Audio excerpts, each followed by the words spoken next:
There's just something about dance that's so magical. It is literally like a therapy. It has an amazing voice and a platform to express about kind of controversial things and almost get away with it. People can read into words a bit too much, but with dance you've got this freedom and interpretation of how people want to interpret what you put together. Hi, I'm Rachel. My name's Marlene Fernandez. My name's Emma Houston. I'm Kimberly Collins. My name's Claire Howe, aka Shorty Buck, member of Crump Pioneering Crew, Buck was Personified. My main style is obviously Crump.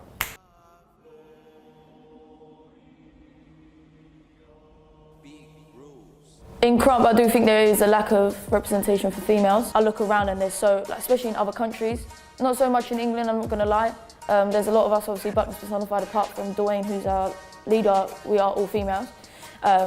But in England there could be more, but looking at other countries, it is amazing to see more females, but there definitely still could be more. I am very comfortable with being gay. I do think that can stop me from getting some work, especially sometimes teaching.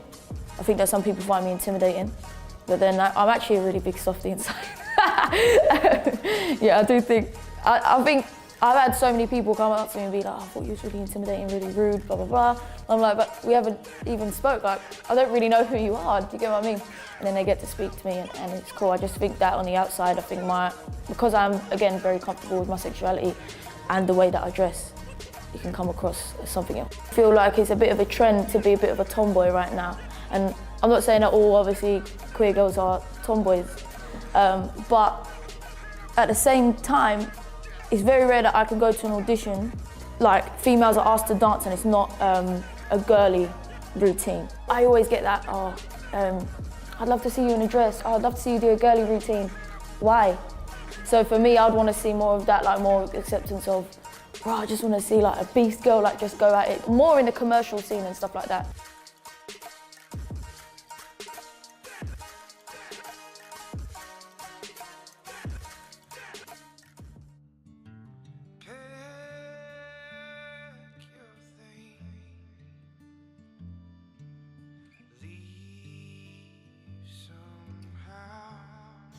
My biggest influences, I've got a few, but mainly in the dance industry, it's Alex Steele and Christina Andrea, purely just because when I was training, I was always told, don't cut your hair short. I've always wanted to have tattoos, but I was always told, don't get a tattoo because it's going to hinder your career because you don't know what path you want to go down. And at first I was like, okay, yeah, like listening to what I'm being told whilst training because I thought, you know best. And then I was like, well, if Alex can do it and Christina can do it and have a very successful career, then why can't I? So they both inspired me massively amongst my journey. I feel like I'm just at the very beginning, like I only graduated 3 years ago and I feel like I'm only really just starting to find my feet in the industry, which is amazing. But I feel like there is a lot. I want to continue to perform, I want to travel the world, I want to continue to inspire the younger generation and tell them that it's okay to be who they want to be in this industry and there are opportunities for absolutely everybody and anybody and to just never give up. Not everyone wants me and that's fine, but I feel like my image has very much supported and given me the opportunities that I've got as this one signature tattooed, short head, shaven girl, pop her in the middle, bang, done. So yeah, it's never hindered me at all. In fact, it's like enhanced my career massively. For as young as I can remember, I always wanted to be a dancer. Like I think 3, I was telling everyone I wanted to be a dancer. But just because my mum was a single mum, I didn't actually start dancing until I went to secondary school because it was part of the curriculum. But I always knew I was going to be a dancer. It just took me a little bit longer. I think we've been socially and society-wise, there's been a lot of inequality with women. And I definitely think that's reflected in the dance and creative culture as well. It's very much, seems to be more okay for men to have a higher role than it is for women.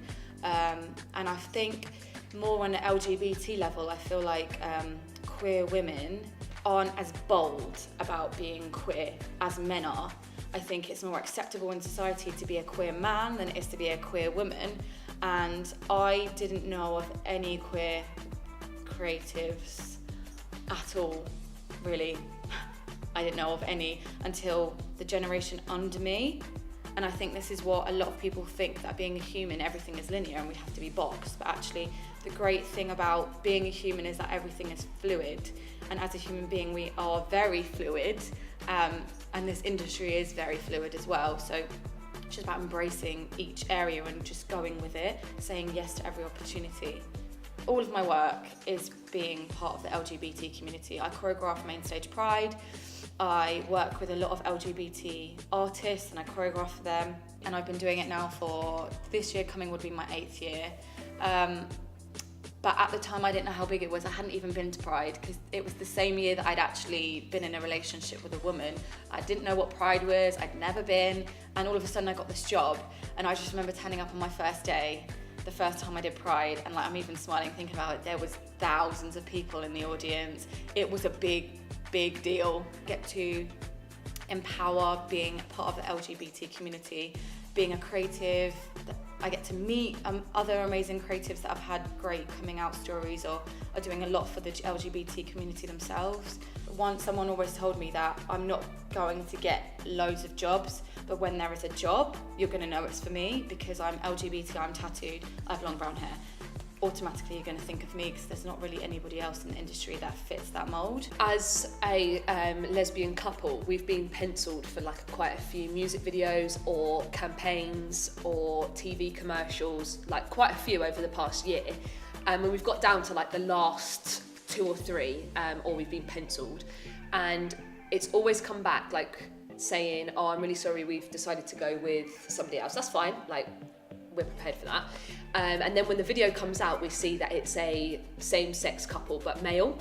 Like every single time we miss out on an opportunity, it's because it's gone to a male gay couple.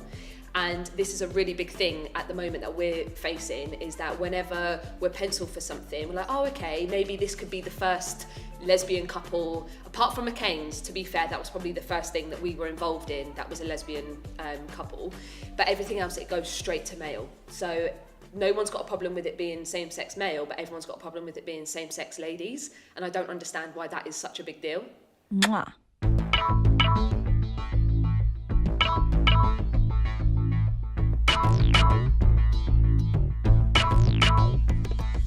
If you forget, I remind you.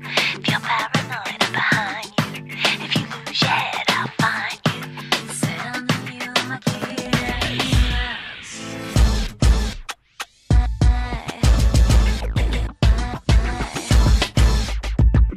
Mwah.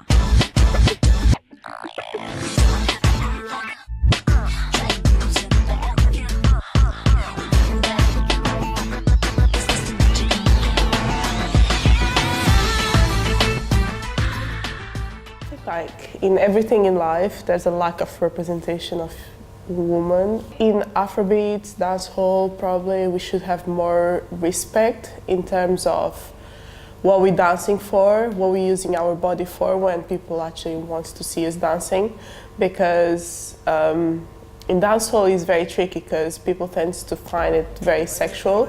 So more about whining, more about daggering, and that's what females are mostly known for when people are told about dancehall in society. We can get to like show people more and more what dancehall is actually about, and also Afrobeats.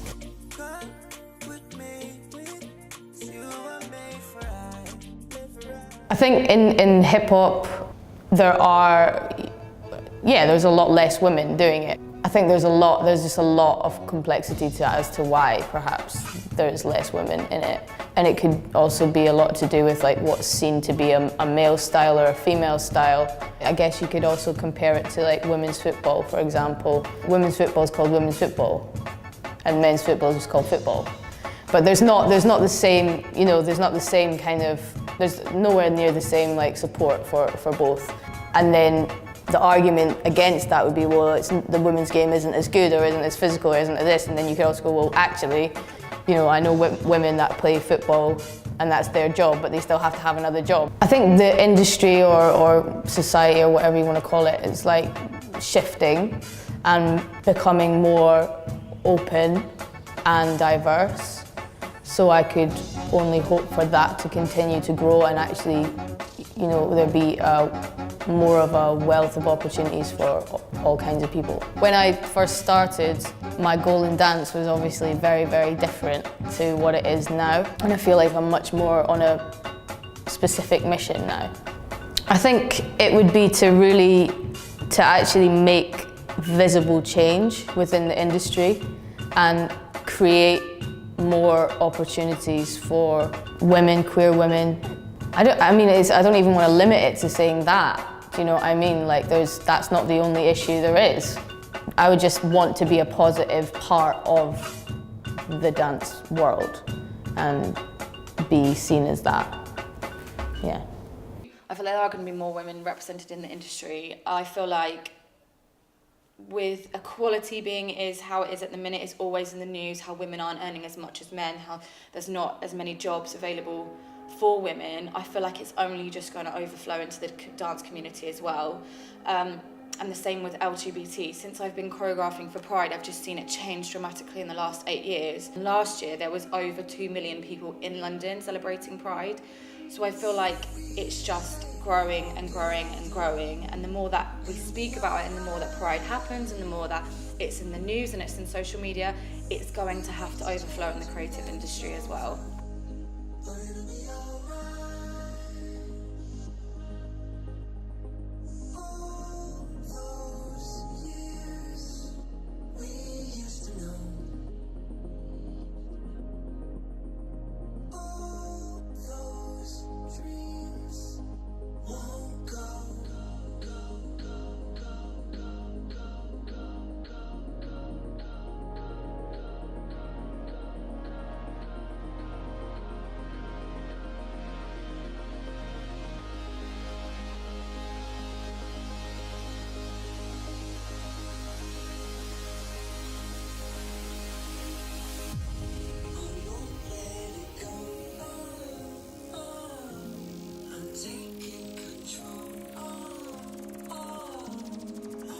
Growing up for me as a dancer, I didn't have that many queer women to look up to. So it was just important for me to create a piece that showed the people that I really do look up to and who I think are just authentically themselves and capture them in their element. All the people I have in this video have inspired me in some way because I feel like they are all unapologetically themselves, and I can only kind of aspire to do the same. I've kind of found like my families within dance. So I think my message would be that even if you don't fit in the environment that you're kind of pushed into, or that you feel like you should take, there's always a family for you somewhere. There's always a place where you do belong. So it's just about finding that, I think.